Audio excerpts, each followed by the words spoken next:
Waktunya bersaat teduh dengan Tuhan melalui bacaan Alkitab satu pasal sehari dalam kitab Nabi-Nabi Besar bahagian pertama seri yang ke-39. Kitab Yesaya pasal 39, Yesaya dalam zaman Raja Hizkia dengan perikop Hizkia dan para utusan dari Babel. Mari baca Alkitab. Mari dengar Alkitab dan mari lakukan apa yang Allah firmankan di dalam Alkitab. Maka iman dan pengharapanmu tidaklah sia-sia.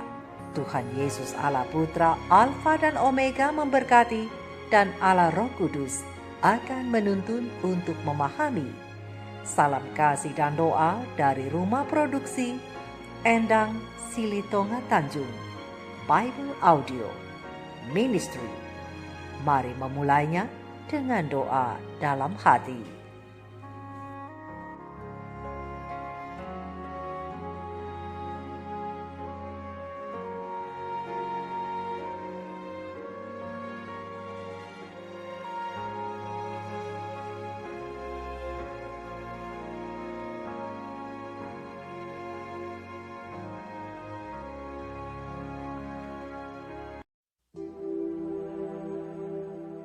Pada waktu itu Merodak Baladan bin Baladan, Raja Babel, menyuruh orang membawa surat dan pemberian kepada Hizkia, sebab telah didengarnya bahwa Hizkia sakit tadinya dan sudah kuat kembali.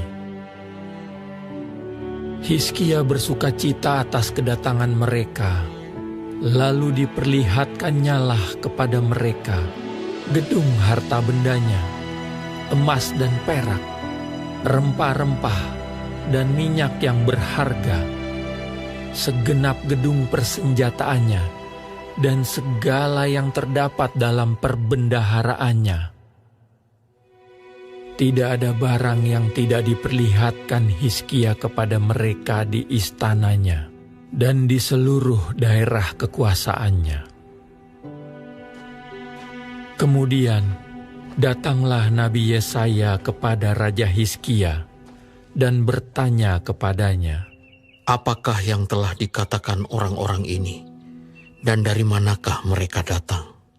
Jawab Hizkia, "Mereka datang dari negeri yang jauh, dari Babel." Lalu tanyanya lagi, "Apakah yang telah dilihat mereka di istanamu?" Jawab Hizkia, "Semua yang ada di istanaku telah mereka lihat. Tidak ada barang yang tidak aku perlihatkan kepada mereka di perbendaharaanku." Lalu Yesaya berkata kepada Hizkia, "Dengarkanlah firman Tuhan semesta alam. Sesungguhnya suatu masa akan datang bahwa segala yang ada dalam istanamu dan yang disimpan oleh nenek moyangmu sampai hari ini akan diangkut ke Babel. Tidak ada barang yang akan ditinggalkan. Demikianlah firman Tuhan. Dan dari keturunanmu yang akan kau peroleh akan diambil orang untuk menjadi sida-sida di istana Raja Babel." Hizkia menjawab kepada Yesaya, "Sungguh baik firman Tuhan yang engkau ucapkan itu. tetapi pikirnya, Asal ada damai dan keamanan seumur hidupku."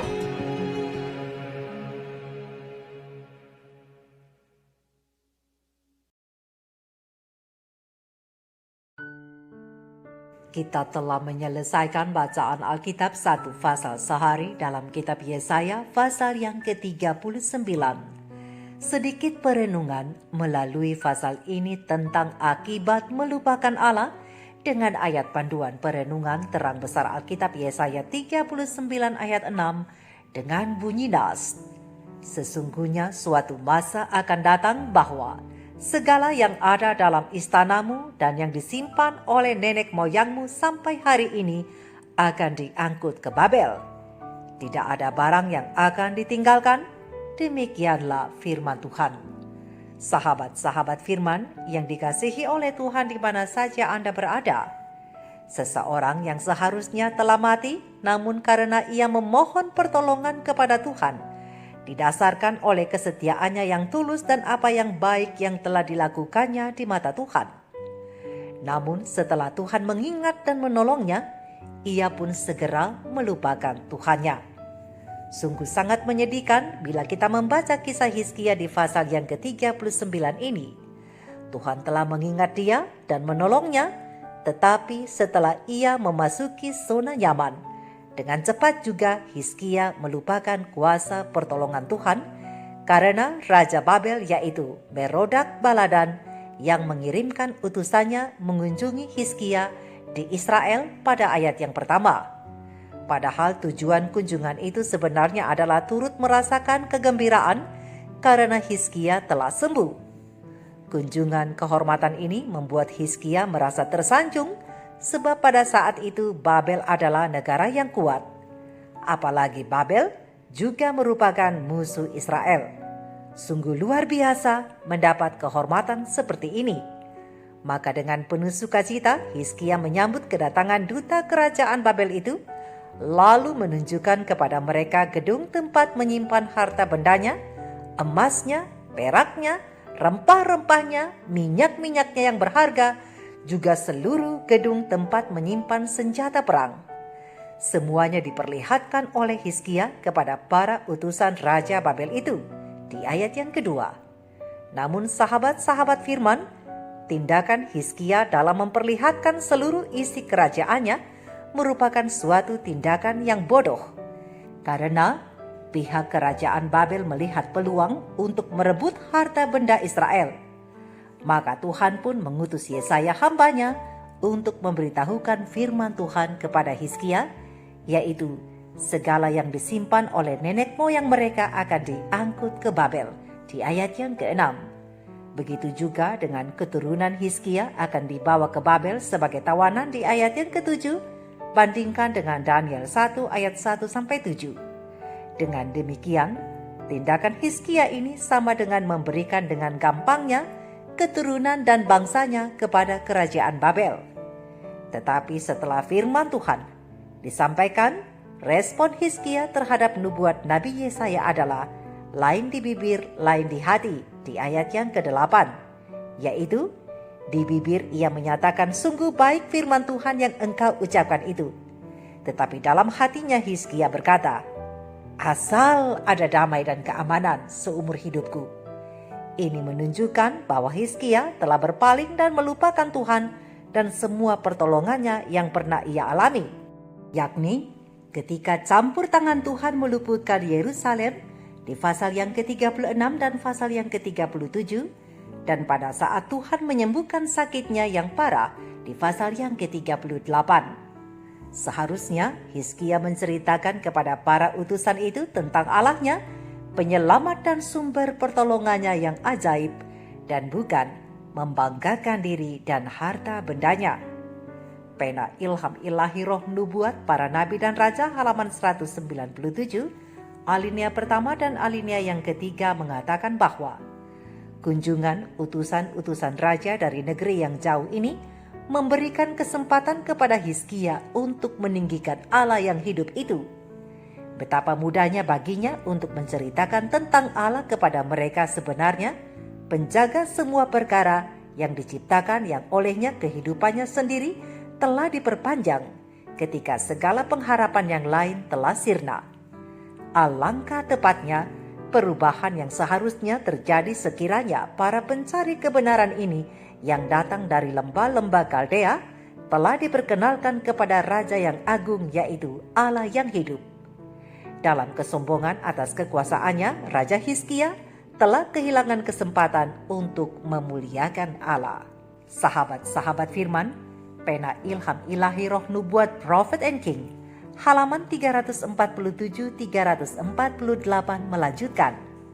Riwayat kegagalan Hizkia untuk membuktikan dengan benar siapa yang dipercayainya pada waktu para utusan itu datang berkunjung. Dan ini mengandung suatu pelajaran penting bagi semua orang, yaitu lebih banyak daripada yang kita lakukan, kita perlu membicarakan tentang bagian-bagian yang berharga dalam pengalaman kita tentang rahmat dan kasih kemurahan Allah, tentang kasih juru selamat yang tiada taranya itu. Bila mana hati dan pikiran dipenuhi dengan kasih Allah, maka tidak akan sulit untuk menyertakan apa yang masuk dalam kehidupan kerohanian kita, yaitu pemikiran-pemikiran yang benar, pandangan-pandangan yang mulia, pengertian-pengertian yang jelas terhadap kebenaran, maksud dan tujuan yang tidak mementingkan diri, kerinduan terhadap kesalehan dan kesucian. Itu akan nyata dalam perkataan yang menyatakan tabiat yang terkandung dari dalam hati. Ketika kita merenungkan kisah Hizkia dan potensi kita sendiri untuk sebuah kebaikan pada hari ini, bahwa jika itu digunakan dengan benar, maka pengaruh yang dapat kita berikan, kita dapat mencapai ratusan bahkan ribuan. Lalu apa yang kita bisa lakukan dengan pengaruh yang Tuhan berikan kepada kita hari ini?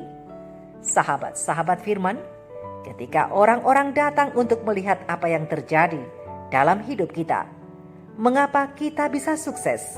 Mengapa kita akhirnya dapat disembuhkan? Apakah kita memberikan kepada mereka wisata Hizkia? Ataukah kita mengarahkan mereka kepada Tuhan, satu-satunya Allah yang benar, yang dapat membawa kesembuhan dan kemakmuran? Jadi sahabat-sahabatku, tidak selamanya doa memohon kesembuhan itu dampaknya baik bagi kita. Tetapi sahabat-sahabatku, pena Ilham Ilahi Roh Nubuat Pelayanan Injil halaman 196 alinea kedua mengatakan bahwa apabila kita menghadapi pergumulan karena sakit penyakit, ingatlah ini: bila mana kita telah berdoa untuk meminta kesembuhan, apapun hasilnya, janganlah kita kehilangan iman pada Allah. Jikalau kita terpanggil untuk menghadapi duka cita karena kehilangan, ataukah kita sendirilah yang harus beristirahat sejenak, biarlah kita menerima cawan yang pahit itu sambil mengingat bahwa tangan Bapa ada memeluk kita. Dan biarlah itu yang keluar dari bibir kita: Bapa, peluklah aku. Tetapi sekiranya kesehatan diberikan, janganlah lupa bahwa kita sebagai penerima rahmat penyembuhan ditempatkan di bawah kewajiban baru terhadap pencipta kita.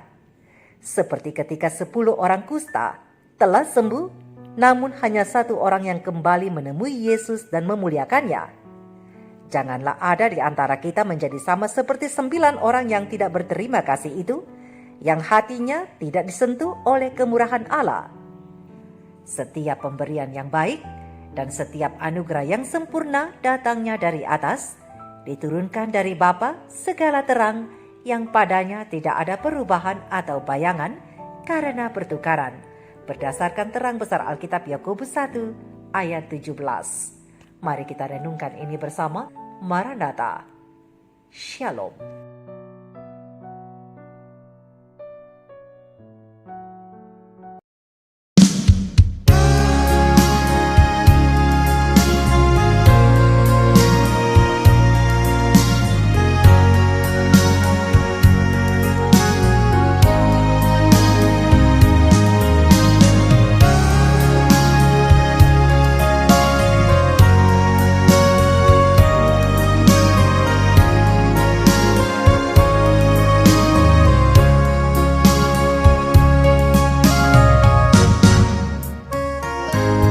Berserah kepada Allahku,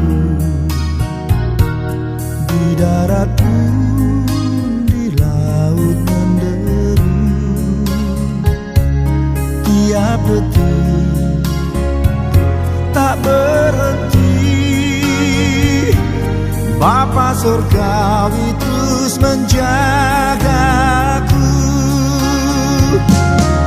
Kau benar, ku dipegang erat di gunung tinggi dan samudera,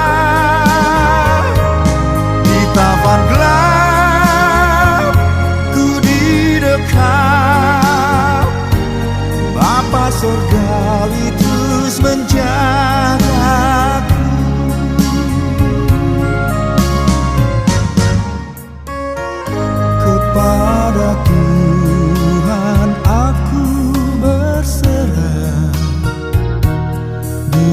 singa saat disesat dalam perang atau senang, Bapa surgawi terus menjagaku. Ku tahu benar, ku dipegang erat di gunung tinggi dan samudera, di tapan gelap ku didekat,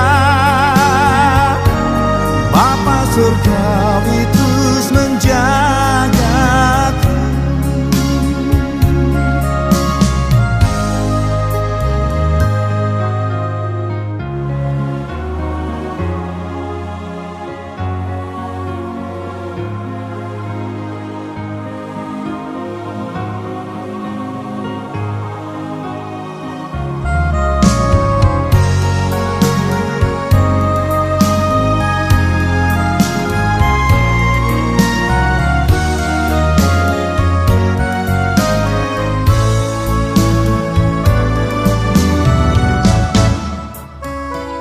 Meski berjalan di lembah gelap, Gembala baik membimbingku tetap.